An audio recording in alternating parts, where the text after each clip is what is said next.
All right, we're here for another episode of the Geek podcast. I'm your host, Jonathan.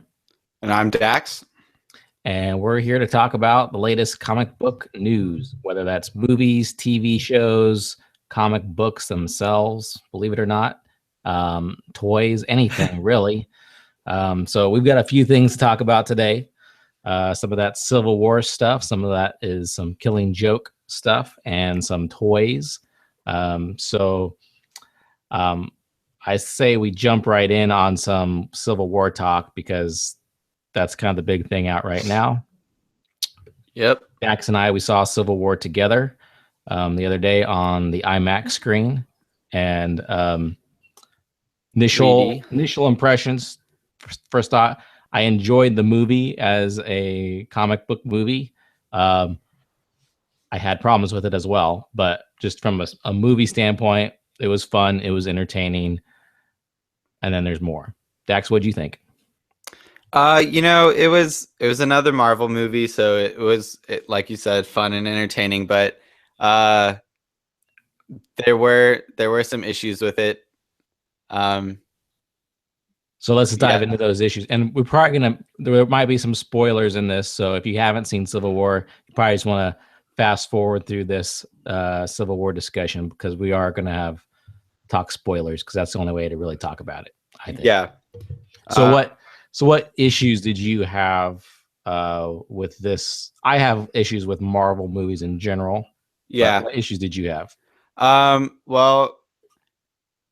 Let's see. So, I mean, mainly a lot of my issues, a lot of them stem just from how bad of a rap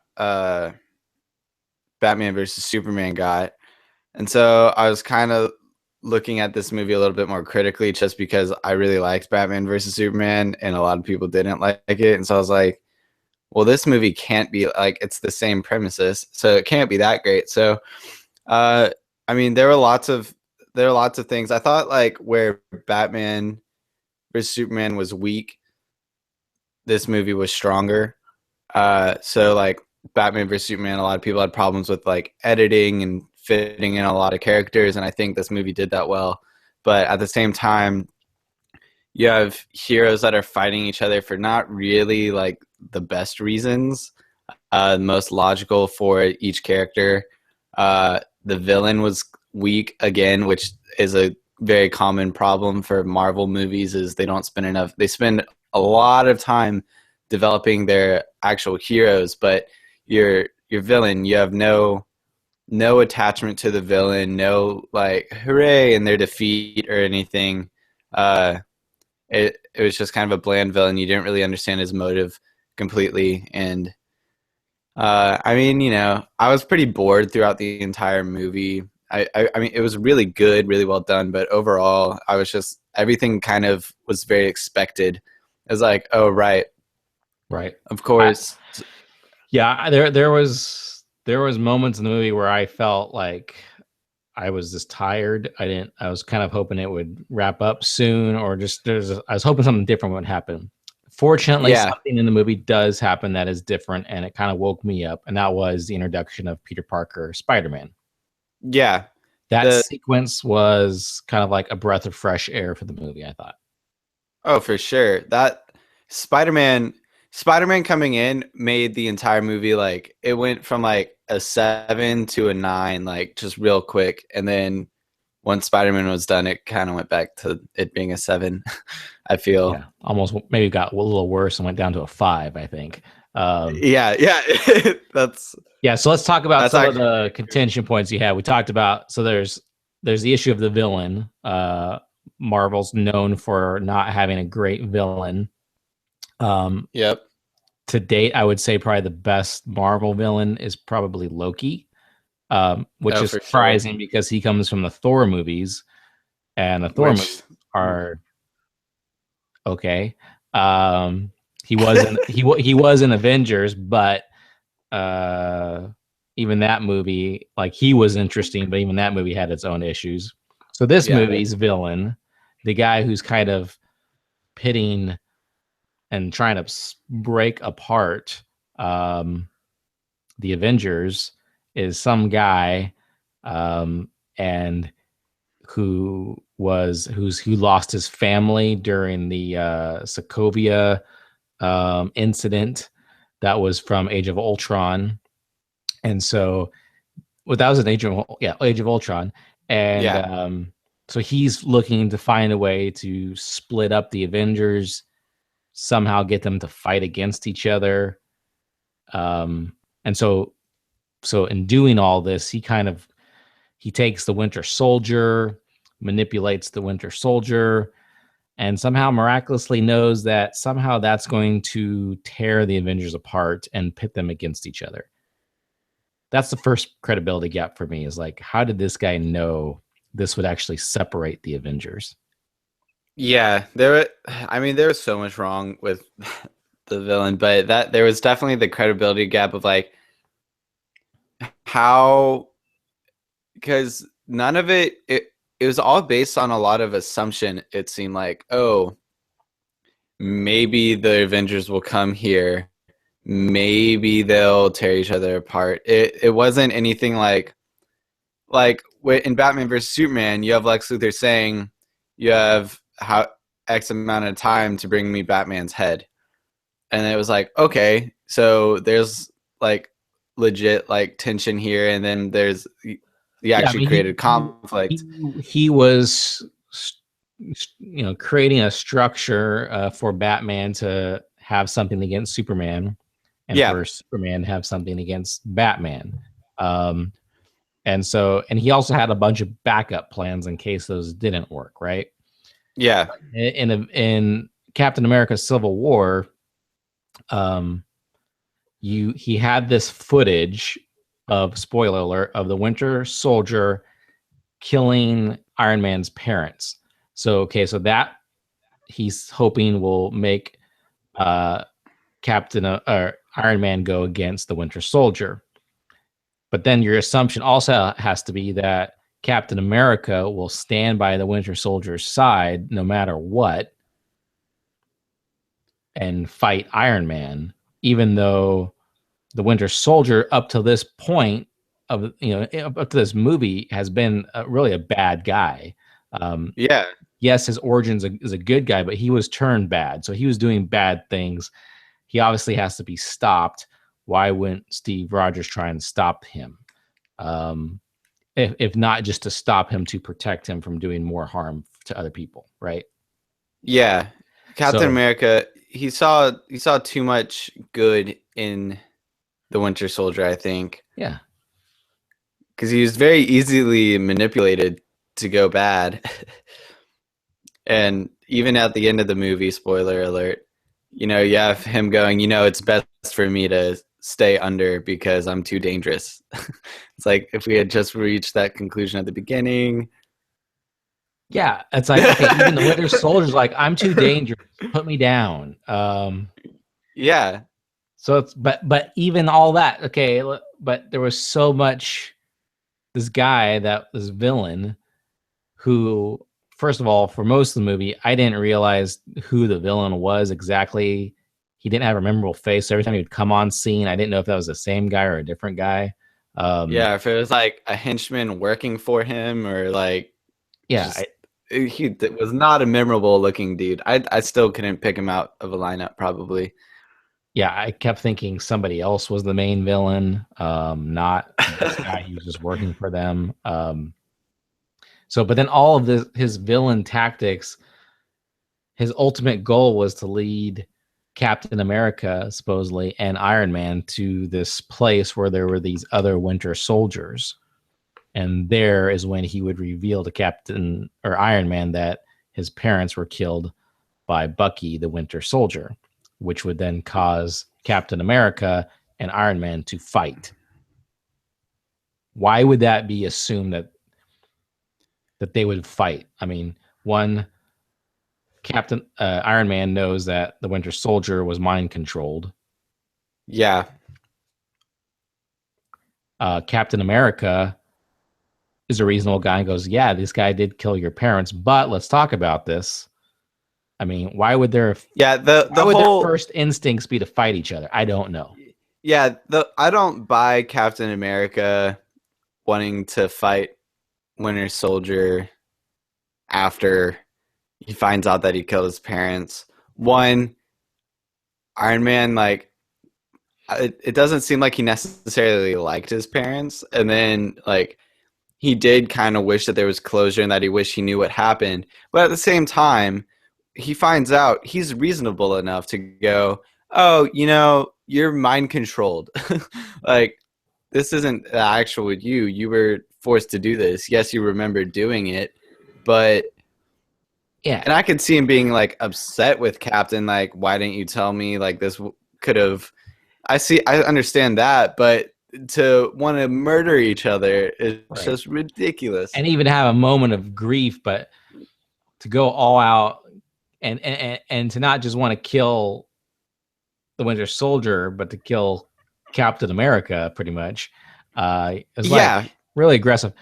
And the other thing is the real villain, is present during this whole thing. So it's kind of like, but he's just some guy, right? But they know he's a villain. They know, he's the one he's brought them here to this place where they're about to fight, and he's about to show Iron Man this video of his parents. So they know that this guy is orchestrating all of this for some purpose, right? That would be kind of like if Batman and Superman went to fight each other and Lex Luthor was there at the same time saying, Batman, you need to fight this guy. And then telling Superman, you need to fight this guy. And them going, okay, Lex Luthor, we're going to fight each other then. That makes no sense, right? Yeah. Why would Batman fight Superman knowing that Lex Luthor was orchestrating that? He wouldn't. The only reason Superman went to go approach Batman was not to fight, but to talk him in to helping him with Lex. So, but with Captain America and Iron Man was okay fighting Captain America, even though he knows there's some other guy behind all of this and orchestrating all of this. Yeah. Even like, what if this video is not even real? What if it was manufactured? Yeah, but I mean, Bucky did admit to it, so that's true. But still, why? Okay, and they were friends up until that point too. They were being friendly, I guess they should say. Yeah, they're being friendly, so it doesn't make sense for all of that to just revert into. And they became friends because he understood that he was mind controlled and that all this stuff. And then all of a sudden, he just throws that all away, and it wasn't realistic. That's not the way. Yeah, it would have been better if the movie had ended after there's a big fight at the airport, and there's a scene that's when Spider-Man comes in and all the Avengers are attacking each other. It would have been great if there was some sort of resolve at that point, and then the movie just ended. But instead, it kind of got. At that point, it was just dragging on. Yeah. Because you're building up to something, but like even then it wasn't very exciting. And then you get to the big fight and you're like, okay, this is cool. Everyone's beating each other up. And then after that, it's like, just end. Yeah, because I was so long into the movie. I don't know how the critics are letting this kind of stuff flow by. I read an article this morning in Forbes talking about what Marvel got right that Batman versus Superman didn't. And there were some things I agreed with, but one of the things they're giving praise for was the villain and his motivation. A lot of people didn't like Lex Luthor because that wasn't their idea of Lex Luthor. But I mean, that was Lex Luthor to me. He was the Lex Luthor of this movie, and he had, I guess we don't know his origin of his hate for Superman, except we just know the guy's off his rocker. But yeah, I wouldn't say it was the best DC villain, but I think there was more to that. But he still had a good portrayal of Lex, but he was still a great villain. I mean, and the whole time you knew he was out to destroy Superman. I don't think he was out to actually destroy Batman. I think not at all. Him sending Superman to get Batman's head, that was just to get Superman fighting Batman because he knew Batman had the weapon to kill Superman. So it wasn't about killing Batman, it was No. about killing Superman. Yeah. And because Lex Luthor is an egomaniac, he is threatened by the presence of Superman. Yeah. This guy in Civil War, his family died. So now he wants to make the Avengers kill each other because he can't kill them. Just, it doesn't. The fact that just a regular old civilian can just do that kind of discredits the entire Avengers, like that they let something like that get under their skin enough for Cap and Iron Man to like just completely want to destroy each other. Right. And it would have been, I mean, it would have been all right, like, oh, he's the villain and this is why he's doing that. But how he did it, I don't buy it. I don't buy that he somehow got the set the Winter Soldier up for doing something wrong. It's kind of like one of those, okay, the Avengers did something wrong, so you're going to turn around and do something wrong and kill innocent people at the UN. Speaking of, the UN scene was great. Introduces Black Panther. Black Panther was a kind of a cool character. Oh, Black Panther was awesome. How do we totally forgot to bring that up. Black Panther was cool. Yeah. So the movie had lots of great moments. Yeah, lots of great moments, but which made it an entertaining film. But if I'm being critical, story doesn't hold up for me. It doesn't hold up. It's not one that I want to watch necessarily again. Like if I'm flipping through channels and it's on, I might just watch the rest of it because I'm bored. But I don't think I'm ever going to intentionally sit down and watch that movie again. Maybe I'll do it once more just to get another grasp on the film, but I think overall it was another one and done Marvel movie for me. And there was a lot of action and fight scenes in this movie. Yeah.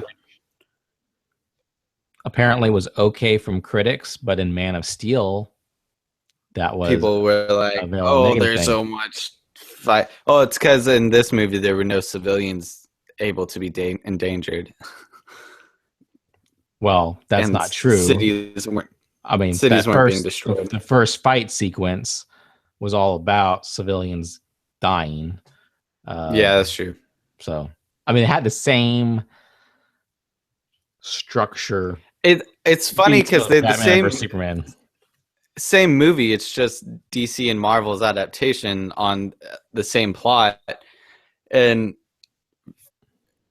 people just didn't like Batman versus Superman, but they're like worshiping Civil War when they were the same, almost like almost carbon copy. I'll agree. Batman and Superman wasn't the best movie in the world, but no, they're 28% Rotten Tomatoes. No, it didn't deserve. Like I understand it not being that great, but yeah, Captain America, Civil War, not the best movie in the world. Does it deserve 90, whatever it's got right now? I'd probably knock it down to like a 80, 75. Yeah. That's kind of how I would rank it. Same. That's fair. But yeah, I think I'm also biased. I like the DC characters more. So I'm always going to enjoy a DC film, even if there are some things lacking in it. I will always enjoy it more. Not completely. I didn't like Batman and Robin and Batman Forever or Catwoman. That's what we think about Civil War. I don't know if there's anything else. Black Panther was a highlight. Spider-Man was a highlight. Definitely worth seeing. Definitely see it in the theaters. Very fun movie, but just don't think critically of it, and don't think critically of most superhero movies you've seen, and be pleasantly surprised when it's a truly great movie. Yep. I hear people saying this is a really great movie, like Dark Knight Rises or Dark Knight. Quality. Definitely not that. I don't think there's been a comic book movie that's met that level. I don't think. That can take us into the news. The guy directing the Aquaman movie. He directed the first Saw, The Conjuring, and other things. We put this on our Facebook, but Aquaman is supposed to be the darkest superhero movie to date. Is what? Yeah, It's I read projected. some. I read some of that. What he was talking about. He also said it's also gonna be fun. Yeah, it's gonna be dark but fun. Yeah, So I think I'm he's. real excited I because think he's I think that's what saying. Aquaman needs. Yeah, I think he's saying Aquaman's not going to be what most people are used to uh, with Aquaman. Yeah, Because I've also heard him say it's not going to be like there's going to be lighthearted moments, levity, I yeah, guess. Which I agree, DC could use some more levity in their films, uh, but that's fair. they can keep it dark. But I Dark, mean, like, if you read the comic books, there's not very much of that. Like right? No, the there's not. comics, the There's not. But comics you are need it, dark. right? But you need that for general audience consumption. Yeah, So it needs to be I think that's the biggest issue with DC is they're making movies for the fanboys right. and the kids that just love comics rather than and are gonna love it no matter what, rather than people who are like looking to see an actual good movie, even though I mean it is, but general audiences. But yeah, I'm excited for Aquaman. I think that'll be I'm just excited to get to see him on the big screen. I never thought I'd get to see that happen.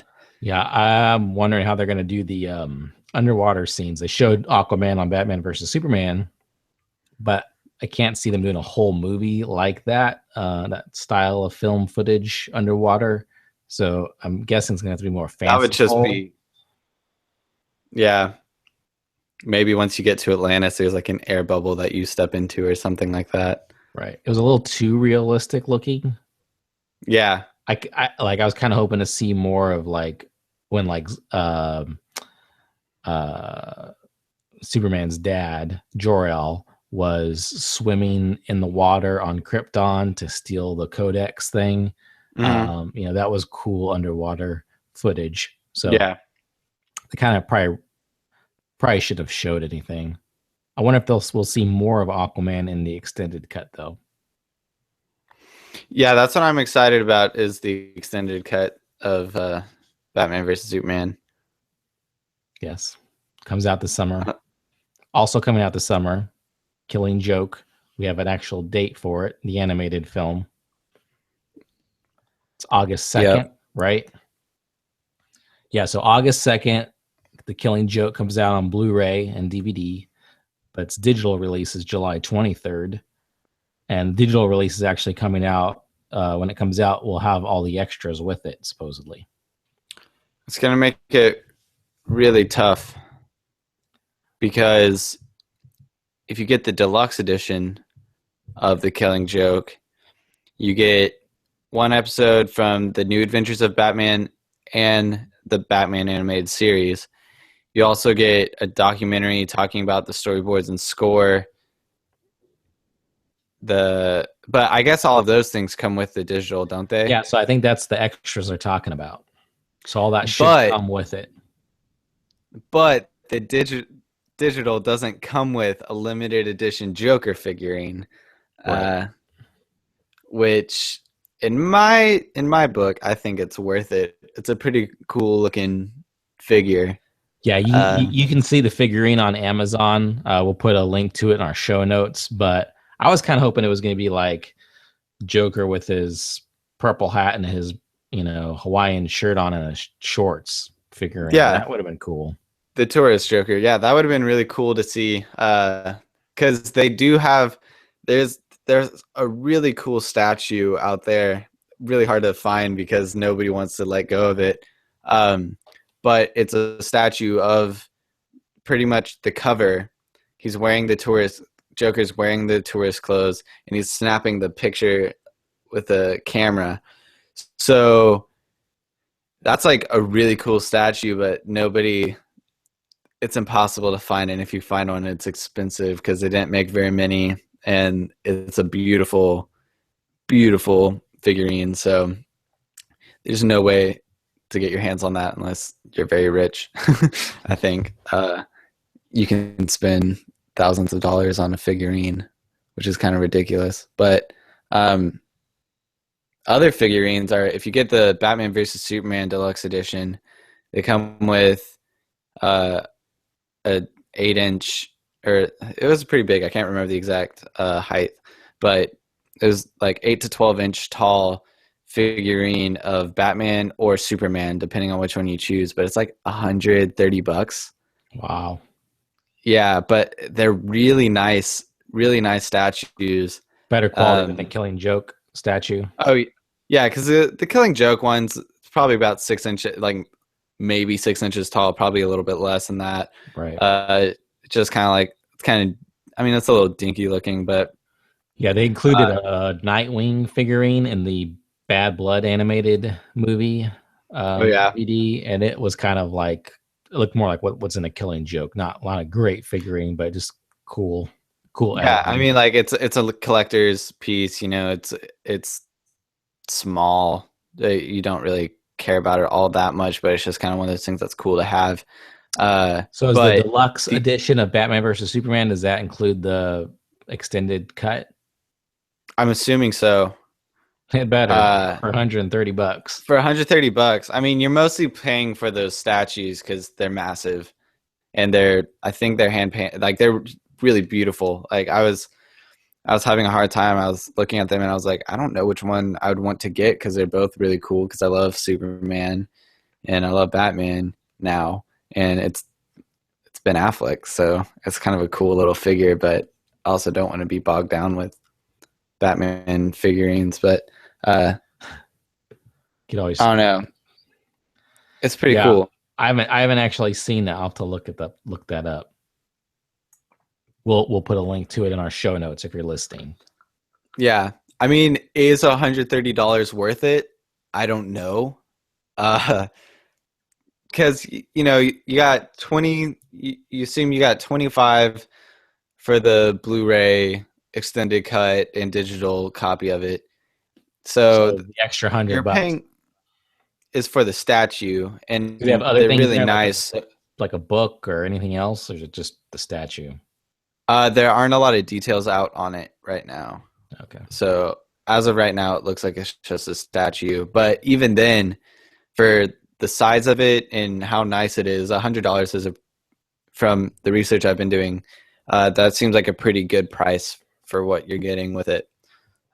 So it's probably worth it. I don't know if I'll end up spending the money on that or not. I guess it all depends. Well, speaking of, I know you got another news item. We can jump to that later. But your birthday, you're supposed to get some money. You have money. Yeah. Or do you know how you're spending your money on toys? Or are you spending my money? You spent your money. What'd you get? So I was debating for a while on whether or not I should get, because I had $70 in Amazon money total. And I was like, that's enough for a good statue.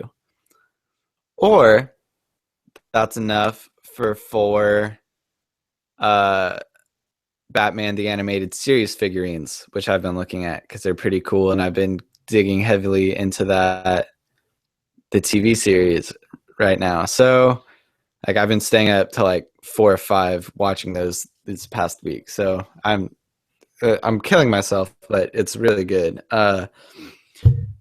And I decided that if I were to go with the animated series figurines, that I would go with Batman, Robin, and the Joker, because I was like, those are just standard characters to have. Good way to start out the collection. Sure. And then I was like, okay, you know, I can get a 4th one. I could get something like just kind of more standard, like Harley Quinn or something like that. But I was like, you know, I'll get eventually. The plan is to collect them all, so then I can have them all displayed right next to each other and have them as like a whole set, which will be really cool because they come on individual bases, display bases, and I mean they look really nice. And but I was thinking like, well, right now they don't have as many characters out of things that I would like for the animated series. They have a lot for the new Batman Adventures, which I Right. don't really like those figures as much, and I didn't really like that TV series. So I was looking at the animated series, and I was like, what do I do? And then I saw the Mad Hatter, and recently I've watched three. There's been like three Mad Hatter episodes on like in the past week of me watching, dispersed between the first and second season. And I was like, the Mad Hatter is such a cool character. One, I love Alice in Wonderland, so that's enough. And then they depict the Mad Hatter really cool in the animated series, and the figurine is awesome. So I was like, you know what? That's the one I'm gonna do if I go this route.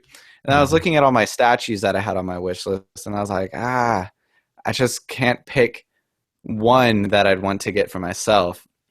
Because like eventually I'd like to have them all, but there wasn't one that was like, this is the one that I want, this is the one I need.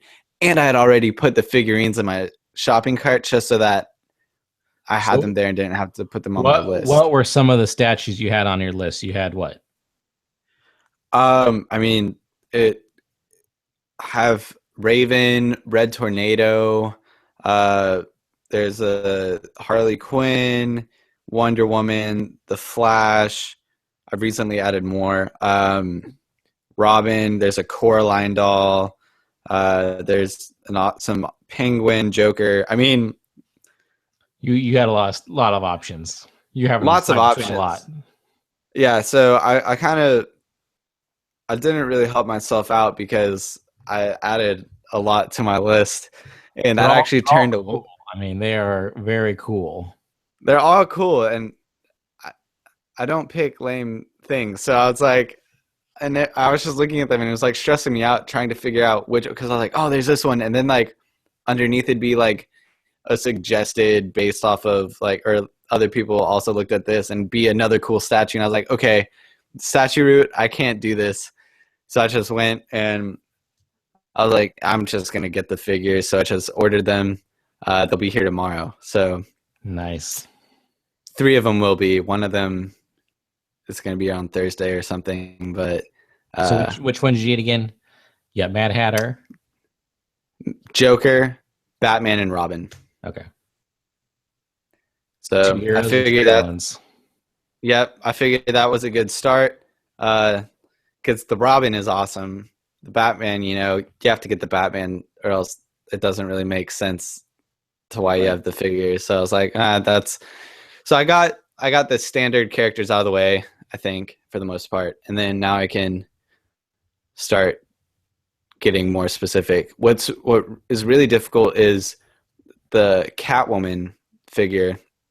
She was in the first series of these, first wave, and she's harder to find.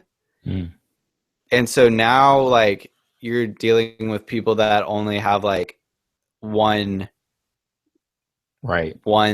figure of her. So her price, like the rest of them range from about like $17 to $20 on Amazon, 25 if you're at a comic book store. But Catwoman on Amazon has increased. She's $55. So yeah, and I will say Amazon is not always the best place unless you have Amazon gift cards.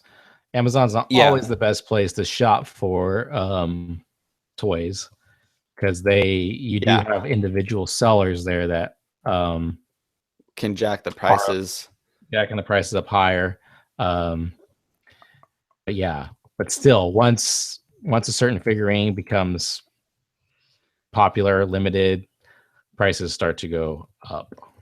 Yeah, and so that's kind of been a bummer. So part of me was like, should I just spend the 55 out of this gift card, get the Catwoman and Batman or Robin, or just so that I made sure that I had her on lock, because it's only going to get harder for me to be able to obtain her, because I'm certainly not going to spend my own money on that.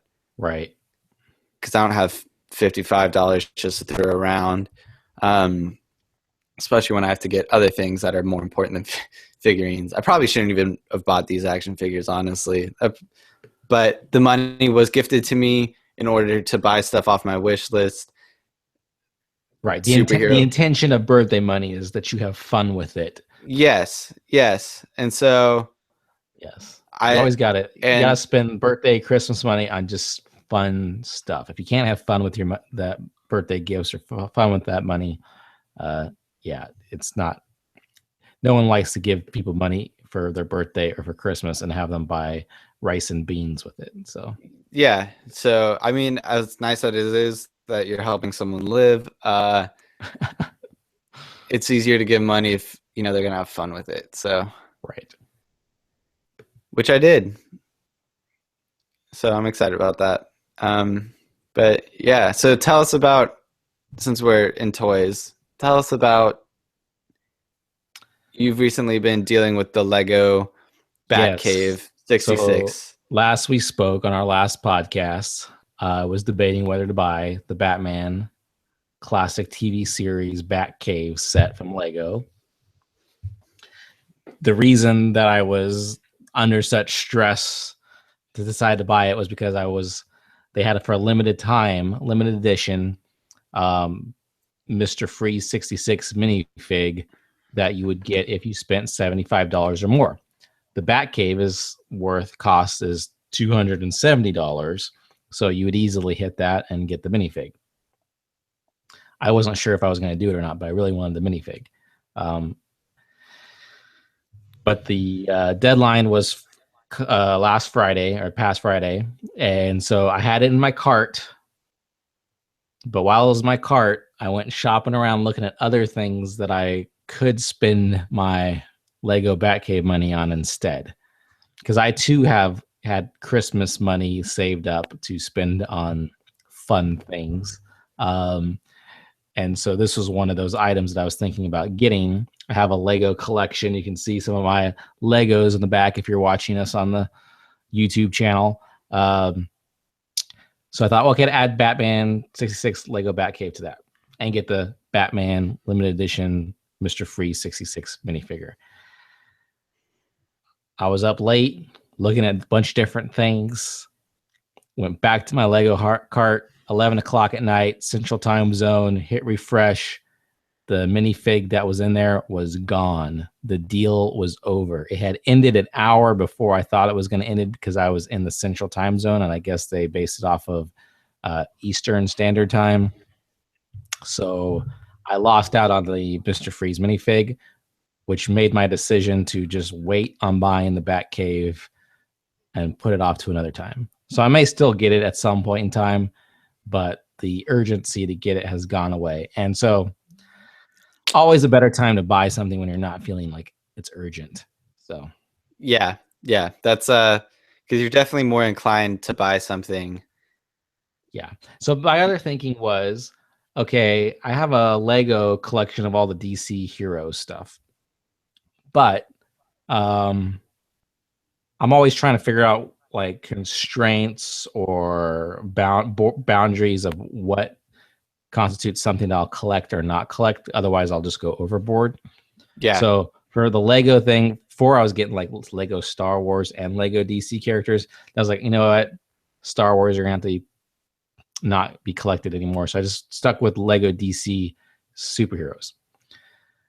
But then now I'm thinking maybe I just need to stick with the Lego DC because they have the movie boxes, kits. Mm-hmm. So they're the DC heroes based on the movies, which have a little different kind of a tone to them than the just regular Lego minifigs for DC heroes. It's more like their animated movies and their video games. So I'm thinking, okay, is Batman 66 just another segment of Lego that I maybe just don't collect or try to collect because I wouldn't really be able to integrate it with my other displays going on because they're different. They're from a different universe. So that's kind of what I was thinking about. So maybe you just get the Batcave because you get all the essentials you need in that. You get the essential minifigures and characters that you need out of the 66. So maybe just get the Batcave and like that's your top shelf, one Lego 66 main display, and you don't do any more 66 after that. See, my hope Because is that someday they might release just the 1966 Batmobile, because that's really what I want. yeah, If there's one item that I want the most, it's the 66 Batmobile. The minifigures too, but I know they won't release all the minifigures like that again in one kit. And if you try to buy the minifigures separately, you're going to be spending $15-$20 a piece. In fact, you can buy the Batman 66 Mr. Freeze minifig right now for about $15 to $20 on eBay. So yeah, he is available individually if you want to buy him from a third party. But at some point, buying a kit is just that's what was killing me, is how people can resell things, because I almost got the business of it. Yeah, because they have the Legions of DC Legions of Collectors box sets, which come with like a few collectible items that are like specific to a box set. They're exclusive for the box set, and they send it out once and then it's done after that. They made Funko Pop characters of Jay Garrick, the Flash from the TV series, which is the coolest version of the Flash, because his helmet, like, it's just awesome. And I was on Amazon last night looking at, because I've been diving into the Funko Pop characters. Just like, I didn't realize how massive that company has become. Like, they have one for everything you can think of. Like, we just bought a Super Grover Funko Pop. I mean, it goes down a Sesame Street. That's how intense it is. That's crazy. I found one from Arrested Development. I found a bunch from Arrested Development, but it was awesome. But like, it's crazy because they have Michael Bluth, they have Banana Stand Michael Bluth, and they just have like so many different outfits of just one character. But my favorite one I found was a Tobias Funke, and he's just wearing flip-flops and denim shorts because he's a never nude. Right. And I was like, I was in my bed. It was way too late for me to be looking at stuff on Amazon, but I was just laughing so hard at this find, and I like texted it to my dad, and it was 4 a.m. He didn't say anything about me being up that late, so that's good. But I was like, this is hilarious. And then I like scroll down a little bit, and then they have him painted blue, just wearing the shorts and flip-flops, which if you watch the show, you understand. That's probably the one I would get. If it's in blue in the shorts, that's pretty funny. Yeah. Oh yeah, but the problem with the blue one is that one is super rare, so it's $200. You're frozen. I'm frozen. You're frozen. It was $200 for the blue. Wow. Yeah, because the prices just jumped. Isn't that crazy? That's nuts. For a Funko Pop character. That's just wild to me, that stuff like that. But the Funko Pop empire has just kind of exploded. It's kind of like the Beanie Babies of today. Like, yeah. They're like, because they're so, you go to a comic book store and they just have a wall of Funko Pop characters. Yeah. It's kind of crazy. And then like just all the like the different things that Funko Pop has to offer. Like, they do Garbage Pail Kids. That company is just like, they've got so many different characters and stuff to work with somehow. Yeah. I've got my Funko Pop Rock Candy Batgirl supposed to be coming this month sometime.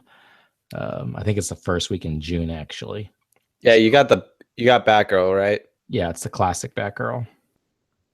Yeah, because I've been kind of looking at those, but I don't know if I want to get one or not. Because the Wonder Woman's kind of awesome, but I don't know yet. The Wonder Woman is pretty cool. And so is the Catwoman. So the toys make it so difficult, because I'm an adult now, and you are even more of an adult than I am. But yes. Like, for some reason, these toys are still so like, I want them so bad.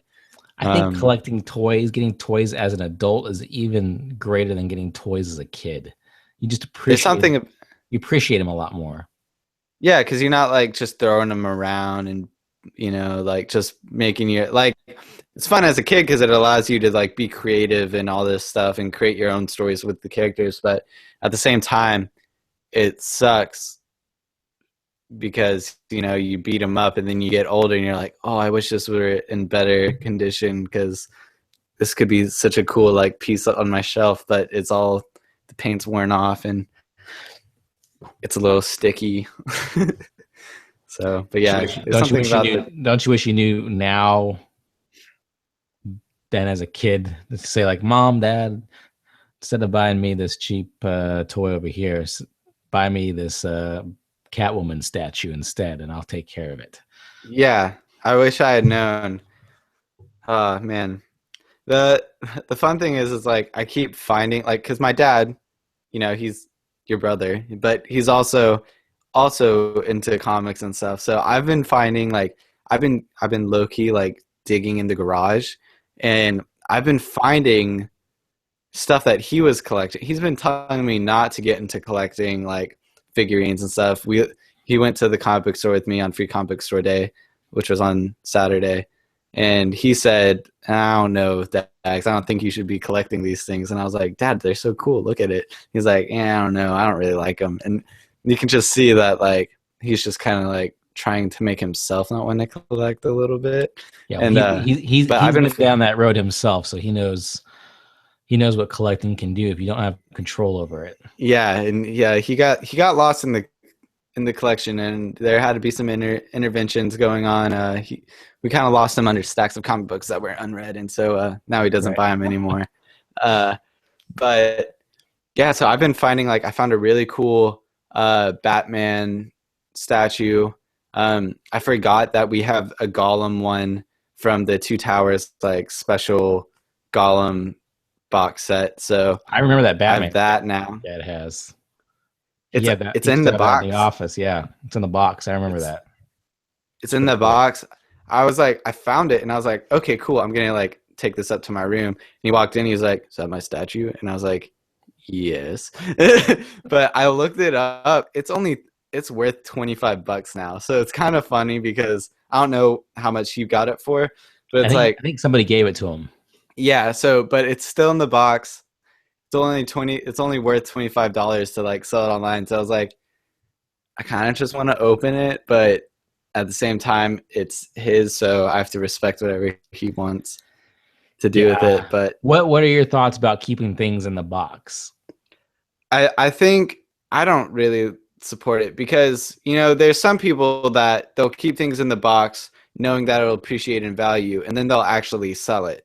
I know for a fact that I will never sell something if I know it has value. And I love money. Like I would do anything for money. And so it's like, but knowing that I have something that is like worth something, and that's what makes me a dangerous collector, is because that just makes me want to hold on to something even more. Yeah, I'm all about taking it out of the box, putting it on a shelf, enjoying it, letting it get dusty, dust it, and just enjoy it out of the box because I know I'm not going to sell it. Yeah, it's like, and my dad knows he's not going to sell it to you. So we'll see what happens when, because I won't take it out of the box until I get to college. So that's kind of I'm going to wait until we're moving out and I say, hey, Dad, can I have this? Can I put it on my desk? When your Batman the Animated Series figurines come, are you taking those out of the box? Are you keeping them in the box until a certain point in time? Because you're kind of in a transit state where you're coming and going to college, moving back home, going off doing intern stuff, other places. So yeah. It's like, are you going to keep things in a box, or are you just going to take them out and enjoy them wherever you're at? Over the summer, I'll probably keep them in the box. Once I get to school in the fall, back to Belmont in the fall, I'll probably take them out and have them along my desk, just because I'd like to be able to, or I've been thinking about getting a bookshelf. So, putting them along there, because my plan as of now is to stay out there during the summer. So I've kind of got that going on, so it makes it easier to take them out of the box then, but at the same time it's like I don't want to lose anything. So Yeah, you need to create have a parts bag where you just put all the little tiny parts that come with those action figures and just put them in somewhere and just keep those separate in some space. yeah. So we'll see what happens, because I've been finding stuff even in my own room that I'm like, oh, this is all really cool. But so we'll see what happens and whether I keep things in the box and what I end up bringing to school with me and what I end up leaving here. So Yeah, I we'll want to go back figure to the that out. house. I want to go back to the house that I grew up in because I know I've got some cool Batman toys there that I'd like to get my Yeah, I hands want. on and bring home because There's some cool I stuff have there this that I'd like to take. superpower, which would just be awesome to have on my shelf. Um, I have superpower action figures. I don't know if they're all together in one place. I know probably some of them are missing capes because their capes would come off. Yeah, I had the Lex Luthor airplane, which was really cool. Had a little crystal, kryptonite crystal in it. It was purple. Um, you have yeah, there's a really cool in the attic. There's like a really cool AT-AT. yeah, yeah. It's I got like we massive. have a lot of Star Wars stuff. Star Wars stuff though. That's I know is not necessarily all mine. Could be my brother's. So I can't like lay claim to that, except for the Ewok Village. I'm sure the Ewok Village is mine because Yeah, that was more my toy era. yeah. Anything Empire Strikes Back or older, it's probably Josh or Jeremy's or your dad's, and I so bet I a can't lot. really claim I on bet a that. lot more of it is my dad's. Yeah, Or the I bet he'd be able to argue his way into making them believe that it was his stuff. So yeah, and but the superpower stuff with all the DC characters, I know that they're all mine because I remember getting those. I remember yeah, buying those. Those are mine. yeah. If I can find them, I'm bringing them There's home. a lots of collectible money up there. Yes. uh, that is maybe when we're out there at some point we'll go through it all. So you mentioned Free Comic Book Day. That was this past weekend. Free What Comic Book Day, what'd that you was pick on up? Saturday. What'd you pick up? So I picked up a couple things. They only have so for those of you who have never done Free Comic Book Day, that does not mean that everything in the entire store you can pick a free comic book and just take it. They have about like 30-ish issues, and a lot of them, there's a good chunk of them that are for kids. I grabbed one of those copies because it was kind of fun. But so at my comic book store, it was you can grab 3 free issues per person. So luckily, The store I went to on Sunday, which was the day after comic book, their sign said 1 issue per customer. Of course, we had 3 people with us, dang, so we were able to get to grab 3 of them. But yeah, so every place is a yeah, little different. But yeah, all the free stuff they have is usually from publishers. They'll publish a special free edition. it says on the top of it, Free Comic Book Day. And so yeah, I got lucky in that our comic book store does 3 per person. That was pretty cool. And I was able to talk my dad into coming, which was really difficult because So now he you got knows 6. it was like bringing an alcoholic to a bar. So it was very dangerous bringing him there to the comic book store. But then he said, yeah, just pick out mine. I don't really care. So I was able to get 6 issues for myself, which was pretty awesome. So I'll I'll start with some of the not as cool stuff. I mean, I got an Archie comic for those of you watching. I'll be showing them. We picked up Archie. Archie, it's kind That's of written by interesting. Mark Waid, right? Yes. Yep. So Mark Waid used to be a writer on The Flash when he was at DC. Now he does some stuff Hmm. for Marvel. But the Archie comic I hear is supposed to be kind of interesting because it's like all modernized, right? Yeah, I mean, like Archie he looks like Justin Bieber in this comic. So, uh, And they are making an Archie TV show for the CW. So yeah, Archie's coming back in a big way. yeah, he's making a comeback, which is kind of cool because you always see Archie everywhere, but like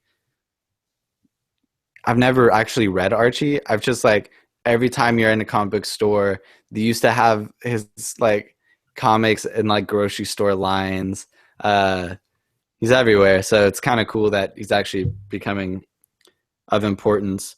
Another title I picked up was called The Phantom. That's cool. It's an all new series coming in August 2016. It's by Hermes Press Publishing. I grabbed it because the artwork on the cover makes it look like a really old classic comic, and that's how it looks on the inside. So I kind of assumed, I didn't read that it's a new series coming. I might have to start picking that up. But it looks really cool. It just looks like a classic 80s comic book style with a character that does stuff. There's a Phantom movie that I remember watching as a kid. It was kind of one of the earlier comic book movies. It was kind of came out, and I think they had some other movies like The Shadow that came out around the same time. It was an okay movie. It wasn't great, but yeah. We'll see what happens with this series. Could be interesting. I got another indie comic called Love and Rockets. I have no idea what it's about. But it's got Who's the publisher on that? The Fantagraphic Books. So it's a black and white comic. At least this one is. I don't know if they're all like that.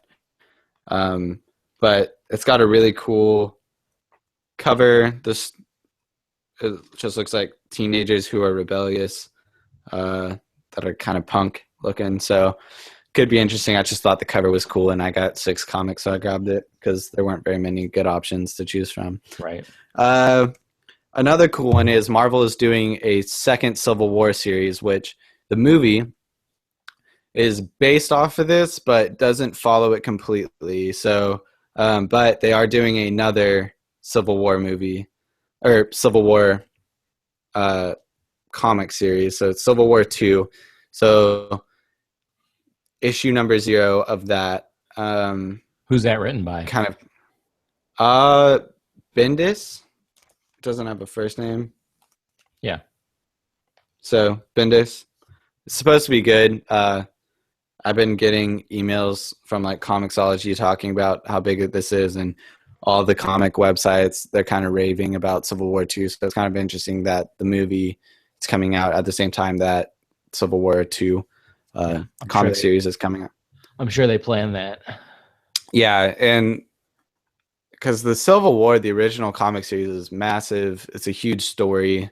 So many different things going into that. And so this looks like this will probably be another really, really big thing for Marvel. And as they're coming out of this movie, it's kind of good timing. So props to them. And then I have 2 more. So the first one is, so this is kind of ridiculous, but DC has been doing this DC Superhero Girls line, where it's comics for girls pretty much. Kind of cool. Not that all comics aren't for girls, but yeah, these are kind of fun because it's for like little kids. But they look the art is just kind of fun. Yeah, they have cool toys. They have a toy line for it. Yeah, I was like confused because I was walking by the girls section and I see all these superhero toys and I'm like, wait a second, why are these here? And then I was like, oh right, DC's doing that thing. I was standing in the aisle at Target looking at the Supergirls line of toys. I was looking for Batgirl, and they didn't have any. They only had 2 characters. I think it was I don't remember the 2 characters. One character I don't think I even knew.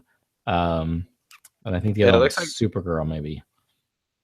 Yeah, whenever I went and saw them, they had almost every character, I think. And they're just they're cool. I mean, it's kind of weird, but, because it's for little girls, but I liked it a lot. So I'll read that and see if it's in. I haven't had time to read any of these yet. It's been a busy weekend with Mother's Day. And then the last issue I got, which is really one of the it was probably out of all of them, besides Civil War II, that's cool having that. But it's a Free Comic Book Day issue of #1 of Suicide Squad, the new 52 Suicide Squad. So I was like, oh, that's just kind of a cool thing. It was really the only one. I was really only going because I knew they had this DC superhero girls, and then also the Suicide Squad #1. So it was those are really the only 2 issues I was wanting. Like, and then when I got there, I was like, well, I get 6, so gonna cruise around. But then other things, they had at my store, they had a deal where if you buy two books, you get one free. Oh, that's and cool. So I picked up Green Lantern Rebirth by Jeff Johns because after reading his New 52 stuff, I wanted to go back to the beginning of his Green Lantern run. So we were just talking about that on the last podcast too, about how that was a good story. Yeah. So I went ahead and bought it because I saw it and I haven't seen it. I didn't see it at my store in Nashville. So I was like, oh, well, now's a good time to do that. And then I was just talking to one of my friends who work there. And I looked where we were. It was over in the S's on the DC side of the store. And all of a sudden I see the name Darwin Cook. And I'm like, we love Darwin Cook at Geek Pool. And so it's this cool story called The Spirit. I haven't read it yet, but the girl at the counter was like, oh, you picked a good one up with there. You can never go wrong with The Spirit. And I was like, sounds good. So I'm kind of excited to read this one because it's supposed to be kind of like a old classic-y kind of mystery superhero guy. It just looks kind of fun, and Darwin Cook did it, so can't not love it. Yeah, it's a good story. I've got the single issues of that one. Oh, really? When you're done reading that, and you look up they made a Spirit movie maybe about 10 years ago now. Yeah. So kind of in a style of like Sin City. I think it was Robert Rodriguez who did it. So I'll have to check it out when I'm done reading that. So I'm kind of excited about reading that one. And then I had one so those are the 2 I picked on my own. And then I had one for free. And I was like, my dad's kind of been looking around a lot, but he's not wanting to buy anything.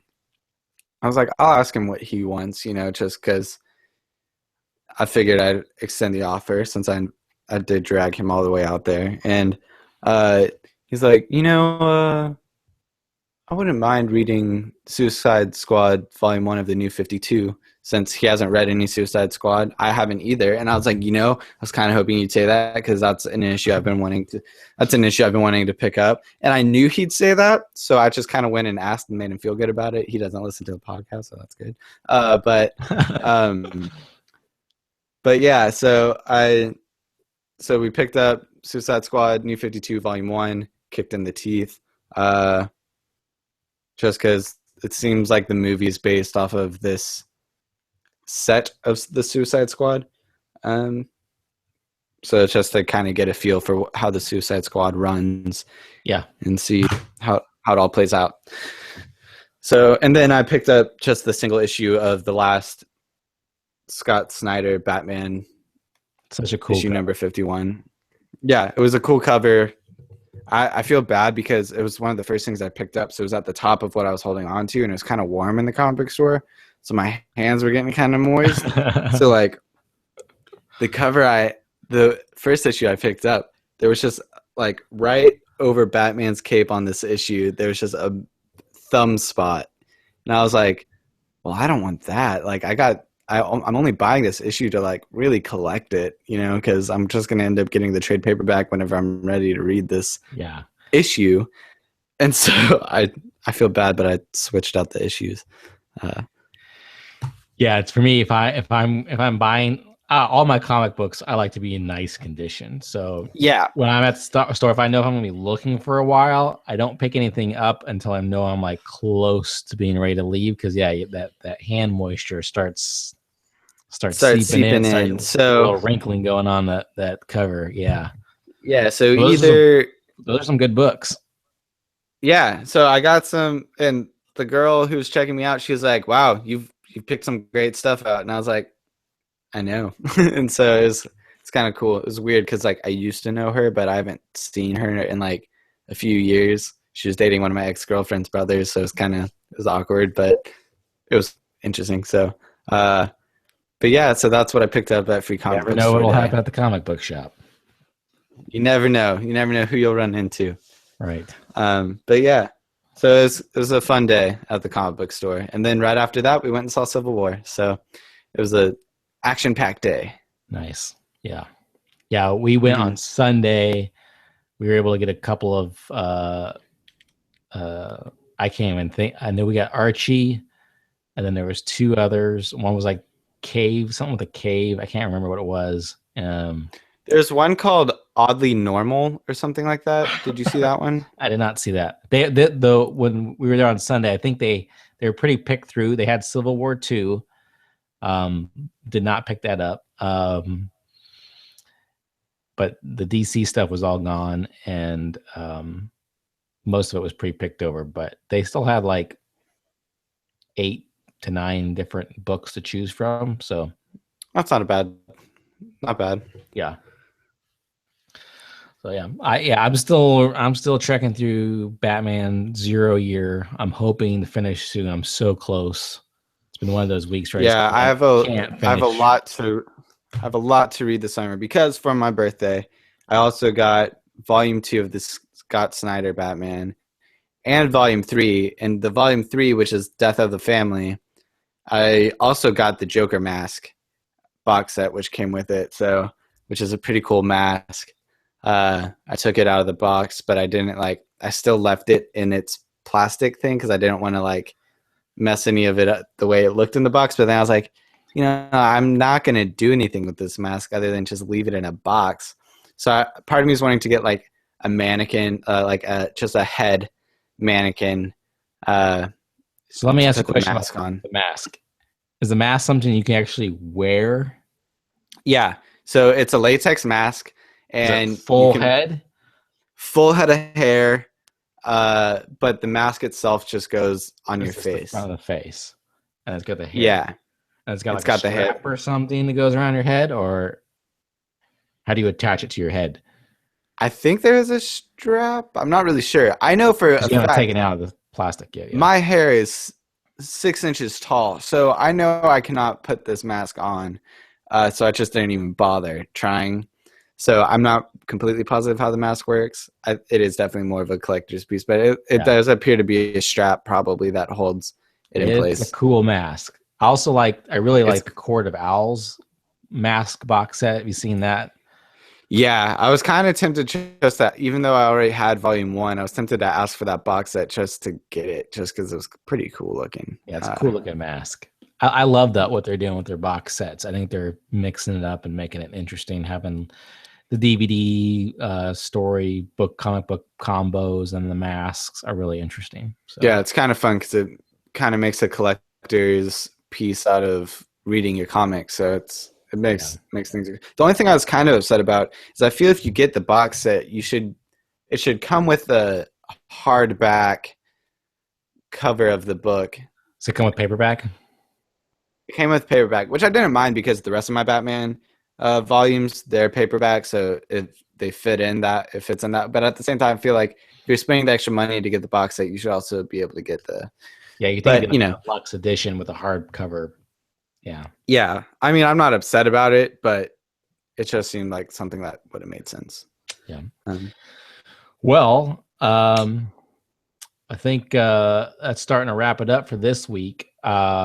Let's finish it out. Do you have something for us new music for us to geek out on this week? I do have some new music. So I go to school in Nashville, Tennessee at Belmont University, and there's a band called Coin, as in the currency. And I've had the privilege to be able to see them twice. They are truly just a fantastic band, very similar to Walk the Moon. The best thing one of the best, there are a few really good acts to come out of Belmont. And they're up there in my top 5. But they just came out with a new single this past week called "Talk Too Much," and it's a pretty good song. So I highly recommend checking it out if you're into the Walk the Moon kind of just fun, summery, happy kind of bubblegummy rock. So they do a really good job at that, and they're pretty fantastic. And they're from Belmont, so I got to support them. And then the other album, this is a full album I have. It's by the artist Oberhofer, which is spelled Oberhofer. It's his album called Chronovision. It actually came out a really long time ago, but he just this past month he came out with a deluxe version of it, and it's one of those. It's an indie electronic pop album, but it's one of those that every song sounds. You just feel familiar with the album, which makes it feel like an instant classic. So it's an album that just every song you're like, yes, this is so good, and especially for like the season, the sounds just work really well. Lots of cool sounds and lyrics, and it's just a fun melodies, and yeah, it's just a good album to listen to. So I highly recommend it. Oberhofer Chronovision. Chronovision. Yeah, last week we talked about King Gizzard and the Lizard Wizard. Yep. And I listened to their Nonagon Infinity album. Mm-hmm. That was pretty good. And I started to listen to some of the other albums, but I didn't get to complete any full albums. But yeah. So, I listened to those. Pretty good band. So, so I think that's all I've got music-wise for this week. Well, we'll include some links on our show notes about our music suggestions this week on the Geek Pull podcast. You can visit us at geekpull.com to find those show notes. And please find us on Facebook, Geek Pull, Facebook /Geek Pull, Twitter /Geek Pull. Been playing around with Instagram. Find us on Instagram at Geek Pull. And check us out. Listen to us. Leave us some comments. We'd love to hear from you. Love to know what you're collecting. We'd love to know if you agree with us or disagree with us regarding Civil War, because we know we're opinionated about that, and so we'd like to know what your opinions are. So until next week, we'll find out how the Batman the Animated Series action figures look in real life from Dax as soon as those arrive, and we'll talk about some other things. Yep. So until then, I'm Jonathan Matlock. And I'm Dax Matlock. We'll see you. Bye.